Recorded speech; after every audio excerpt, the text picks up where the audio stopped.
My name is Anne Exenis, and my symptoms hit around 18 months after my first daughter was born. That made it really challenging for me because I thought that I was out of the woods. I thought that I had been through my journey with the baby blues and I'd come out okay, and here's my, bubbly, rambunctious 18-month-old.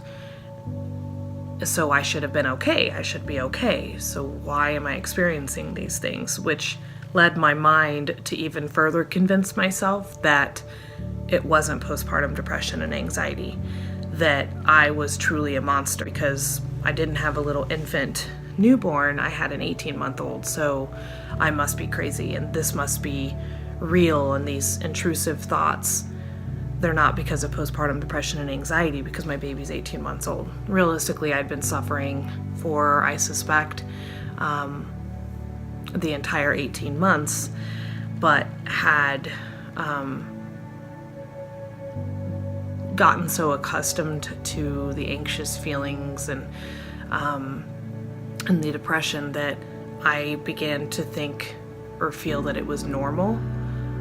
After my first daughter was born, I was very, very emotional. I was very tearful. I would cry frequently, but I didn't really feel like I was crying because I was super depressed and down in the dumps. I think when you're a first-time mom, I know, you have all of these emotions that you've never experienced before. So I kind of chalked it up to being a new mom and hormonal, and it just became a new normal for me. And then when my daughter was about 16 to 17 months old, my job became more demanding. Was it that my job became more demanding, or was it that life was harder for me now because I was suffering from postpartum depression and anxiety, which made my job, my relationships, which made everything seem more demanding and seem more challenging in retrospect, likely because I was suffering for much longer from postpartum depression and anxiety. Then I broke. Literally, I felt like my mind was broken. I started having these intrusive thoughts that were terrifying, that really centered around my child being molested. And I couldn't shake these horrific thoughts. It was just traumatizing and terrifying. And some of them involved me as the perpetrator, that maybe I'm a child molester because why am I having these terrifying fears? And my mind started to just play tricks on me and started to make me think that I could harm my daughter. Even seeing her reminded me of this huge, debilitating fear. So she was a trigger, which then sent me even further into a really, really dark place. I remember in particular one Sunday or Saturday afternoon, and I had been alone with my daughter for an extended period of time, maybe an hour or two, and I was I was in such a state of panic that that was the closest I came to going to the hospital, because I felt like I needed to be checked into a psychiatric ward because I couldn't calm myself down. I couldn't seem to talk myself off the ledge.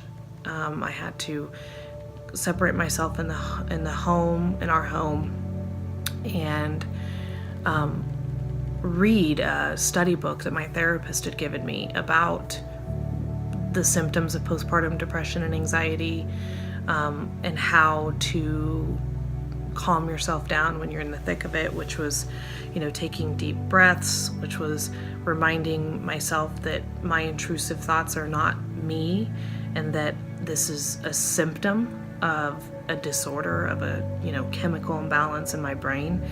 That was a really, really hard day. There were many, many hard days like that.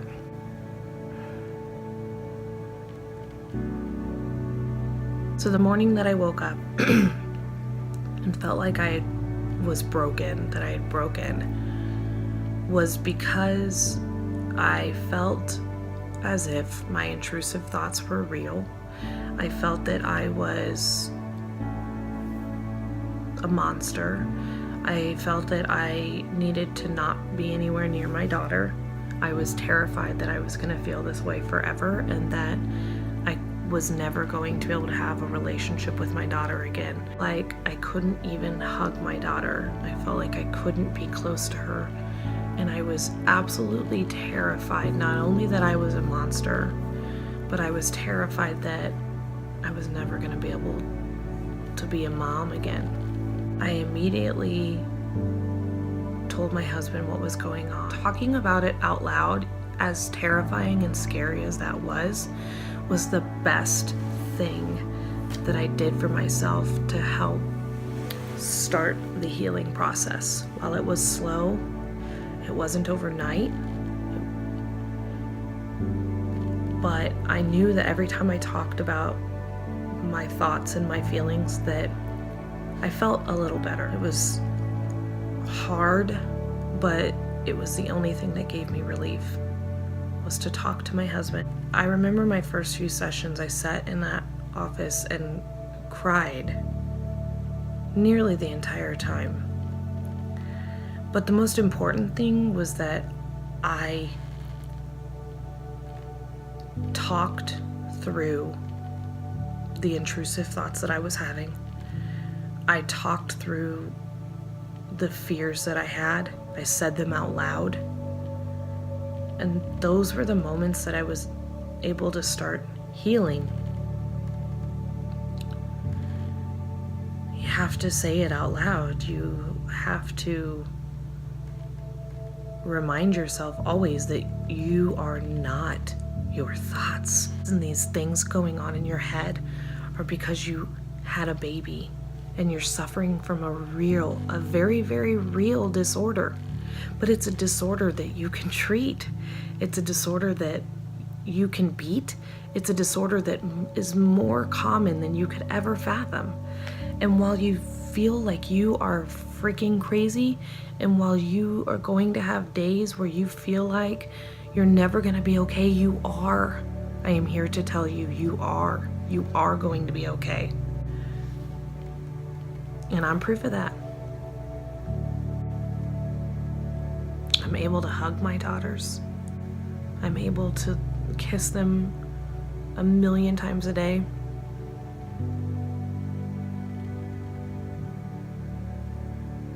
Because I survived, and you can too.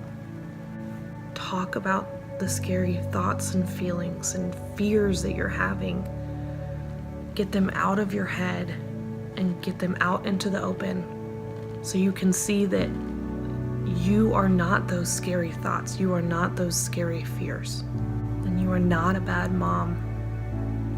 I remember praying so hard to God to take this terrifying burden off of my chest. And He didn't take it away immediately, but there's a reason that He didn't.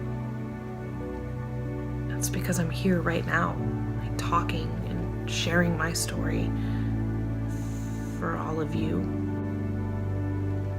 And you'll share your story with other women so that we don't lose one more mom to this disorder. What knowledge do I have now that I wish I had then? I wish that I had known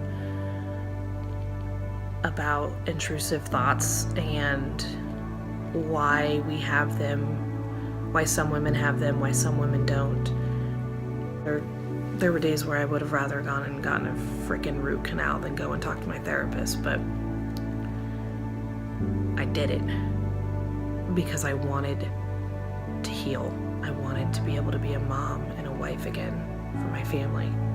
And I know you can do it too. So find a therapist and talk. If you believe in God, find a church home. And if you don't believe in God, find God. You are an awesome, badass mom.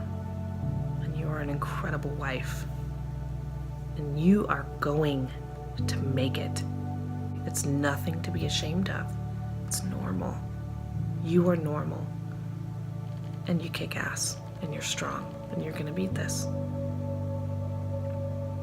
And you're going to come out even stronger than before. I can promise you that.